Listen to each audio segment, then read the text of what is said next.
নারায়ণপুর নামক একটি গ্রামে সুব্রত নামের একটি ছেলে বাস করে। তার পরিবারে তার স্ত্রী ও তার একটি ছেলে রয়েছে। এছাড়াও কলকাতায় সুব্রত রয়েছে এক দিদির ছেলে।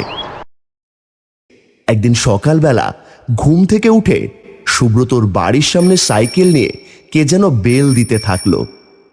আরে এত সকালবেলা আবার কে এলো? সুব্রত দরজা খুলে বাইরে বেরিয়ে এসে দেখল পিয়ন। যথারীতি পিয়ন সুব্রতকে একটি চিঠি দিয়ে চলে গেল। কি গো, আবার কে এলো চিঠি নিয়ে? কি জানি, আমিও বুঝতে পারছি না, গিয়ে দেখি। তারপর সুব্রত চিঠিটা খুলে পড়তে থাকলো। পড়া শেষ হবার পর সুব্রত বলল, আরে এটা তো রাকেশের চিঠি। রাকেশের চিঠি? ও মা, তা কি লিখেছে চিঠিতে? রাকেশ জানিয়েছে আগামীকাল সে সুদূর কলকাতা থেকে আমাদের গ্রামে আসছে। ও মা, তাই নাকি? এ তো খুব ভালো কথা। কতদিন পর এখানে আসবে বলো দেখি। হ্যাঁ, সে আর বলতে। পরদিন সকাল হতে না হতেই সুব্রতর দিদির ছেলে সুদূর কলকাতা থেকে এলো সুব্রতদের বাড়ি নারায়ণপুর গ্রামে। মামা, ও মামা, কোথায় গেলে সব? ও মা, দেখো কে এসেছে। আরে তুই চলে এসেছিস? আয় আয়, ভেতরে আয়, ভেতরে এসে বস আগে। অনেক বছর পরে গ্রামে আসলাম, কি যে ভালো লাগছে তোমাকে বলে বোঝাতে পারবো না গো মামা। যাক, এবার তো কদিন থাকছিস নাকি? গোটা 1 মাসের ছুটি নিয়ে এসেছি। থাকছি না মানে? শুনেও ভালো লাগলো। তারপর রাকেশ বেশ কিছুদিনের জন্য নারায়ণপুর গ্রামে তার মামা বাড়ি রয়ে যাবে ভাবলো। সেদিন দুপুরবেলা খাওয়া দাওয়ার পর, মামা আমি গেলাম, গ্রামটা এদিক ওদিক ঘুরে দেখি একটু। একা একা যাস না বাবা, তোর মামাকে নয় ভাগনাকে সঙ্গে করে নিয়ে যা। কেন গো, আমি কি এখন আর ছোট খোকাটি রয়েছি নাকি যে একা একা যেতে পারবো না, তাও আবার এই চেনা গ্রামের রাস্তাঘাট? না সেটা না, তবে একা একা ঘুরতে কি তোর ভালো লাগবে?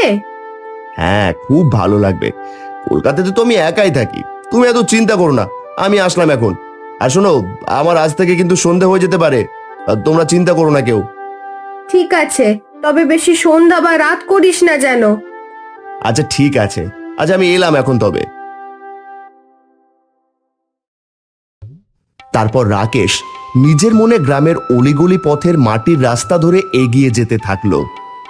সত্যি গ্রামটা কত বদলে গেছে, ভালোই লাগছে দেখতে। যাই, ওই নদীর পাড়টা একটু ঘুরে আসি। তারপর রাকেশ নদীর পাড়ের দিকে গেল এবং সেখানে সে কিছু মুহূর্ত অতিবাহিত করার পর ভাবল, যাই, ওই পুরনো জমিদার বাড়ির দিক থেকে একটু ঘুরে আসি। ছোটবেলায় কতই না লুকোচুরি খেলেছি দিনের বেলা। তখন প্রায় সূর্য ডুবে গেছে চারিদিকে।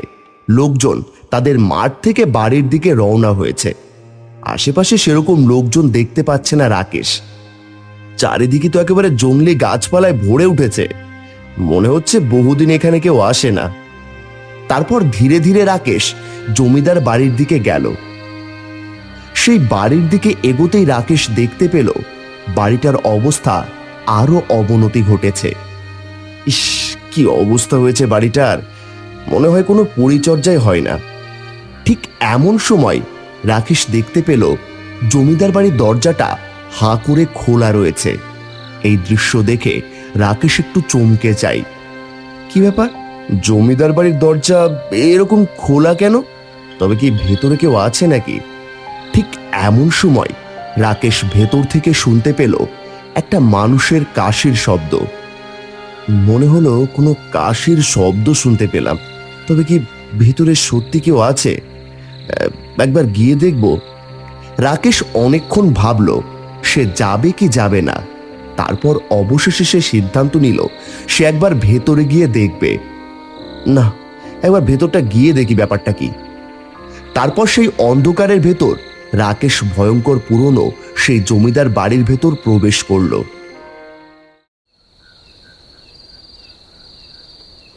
চারিদিক যে পুরো অন্ধকার, মনে হচ্ছে মাকড়সার ঝুল বারবার মুখের মধ্যে পড়ছে। ঠিক এমন সময় পেছন থেকে একটা কড়কড় আওয়াজ করে উঠল। রাকেশ বুঝতে পারল পেছনের দরজাটা সপাটে বন্ধ হয়ে গেল। এই রে, পেছনের দরজাটা যে বন্ধ হয়ে গেল, এখন এই অন্ধকারে আমি কি করি? ঠিক এমন সময় রাকেশের মাথায় এলো তার পকেটে একটি দেশলাই রয়েছে। সে কোনো রকমে পকেট থেকে দেশলাইটি বার করলো এবং আগুন জ্বালালো। চারিদিকে তো কাউকেই দেখতে পাচ্ছি না। এমন সময় রাকেশ অনুভব করলো তার কাঁধে কিছু যেন একটা শীতল স্পর্শ করে দিয়ে গেল।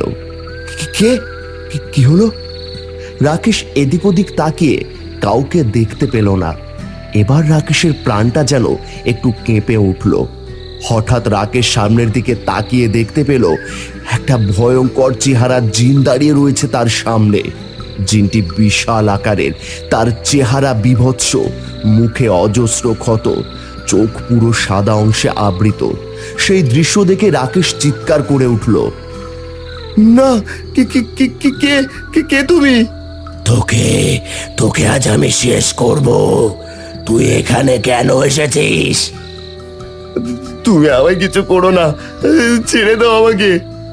আর হাড় হিম করার মতো ভয়ে কাঁপতে কাঁপতে রাকেশ বলে উঠল কথাগুলো, এখান থেকে কেউ রেহাই পাবে না, কেউ না। আমি তো তোমার কোনো ক্ষতি করিনি, তবে আমাকে ছেড়ে দাও। তোকে আমি অত সহজে ছাড়বো না। এই বলে নিমেষের মধ্যে সেই জিন ধোয়ার মতো ঘুরপাক খেতে থাকলো রাকেশের আশেপাশে। না, ছেড়ে দাও, ছেড়ে দাও আমায়, বাঁচাও, কে কোথায় আছো, বাঁচাও। জিন ধীরে ধীরে আরো এগিয়ে আসতে থাকলো রাকেশের দিকে। এরপর সেই জিন তার লম্বা ধারালো নখ বাড়িয়ে দিল রাকেশের দিকে। বাঁচাও, বাঁচাও, কে কোথায় আছো, বাঁচাও। অন্ধকারের মধ্যে রাকেশের চিৎকার কেউ শুনতে পেল না। রাকেশ জোরে জোরে দরজা ধাক্কা দিতে থাকলো, তবুও সেই দরজা খুলল না। এমন সময় রাকেশ তার পা দিয়ে সজোরে একটা লাথি দিল দরজায়, আর সঙ্গে সঙ্গে দরজাটা খুলে গেল। ততক্ষণে রাকেশের হাত থেকে দেশলাই কাঠিটাও কোথাও ছিটকে পড়ে গেছে, তা সে নিজেও জানে না। কি ব্যাপার, এখনো তো রাকেশের খোঁজ নেই? অনেক রাত হয়ে গেল যে। আরে তুমি ওকে একা একা কেন পাঠালে? আমি এখন কোথায় খুঁজে ওকে বলো তো? গ্রামের পথ, তার উপর কোনো অসুবিধা হলো নাকি কি জানি, আবার কোনো বিপদে আপদে পড়লে কি করে বুঝবো? ওদিকে গ্রামের সেই কাঁচা রাস্তা ধরে রাকেশ ছুটে চলেছে তার পা চালিয়ে। পেছন থেকে সেই জিন ভূতটাও যেন তাড়া করছে রাকেশকে। তারপর দৌড়তে দৌড়তে রাকেশ পা পিছলে ছিটকে পড়ে যায়। তারপর আর তার কিছু মনে নেই। পরদিন সকালবেলা, কি ব্যাপার, কি কে তুমি ছোকরা? এভাবে এখানে মাটিতে পড়ে রয়েছো কেন? সূর্য, এই ছোকরা, ছোকরা, কে? কোথায় আমি? কি হয়েছে তোমার? নেশা টেশা করেছো নাকি? না, আসলে গতকাল রাত্রে। তারপর রাকেশ সব ঘটনা খুলে বলল সেই বৃদ্ধকে। সর্বনাশ পড়েছে। তোমাকে যে জমিদারের জিনে ধরেছিল, তুমি বড় বাঁচা বেঁচে গেছো। তার মানে? আরে ওই জমিদার বাড়ি আছে না, ওখানে আজ থেকে প্রায় 100 বছর আগে এক জমিদারকে একজন ডাকাত হত্যা করে মেরেছিলেন। কিন্তু জমিদারের অনেক ইচ্ছে আকাঙ্ক্ষা ছিল, সেগুলো সবই অপূর্ণ রয়ে গেছে। তাই যদি কেউ সূর্য ডোবার পরে সেই জমিদার বাড়িতে এখনো পা রাখে, তবে জমিদার বাবুর জিন তাকে ধরে বসে আর চোর ভেবে তাকে হত্যা করে। ওদিকে সুব্রত ছুটে এলো। রাকেশ, তুই এখানে? কি হয়েছিল তোর? কোথায় ছিলিস সারা রাত? মামা, আগে বাড়ি চলো, তারপর আমি সব খুলে বলছি। তারপর অবশেষে রাকেশ সেখান থেকে মামা বাড়ি এলো এবং তারপর সেখান থেকে সে কলকাতায় ফিরে গেল।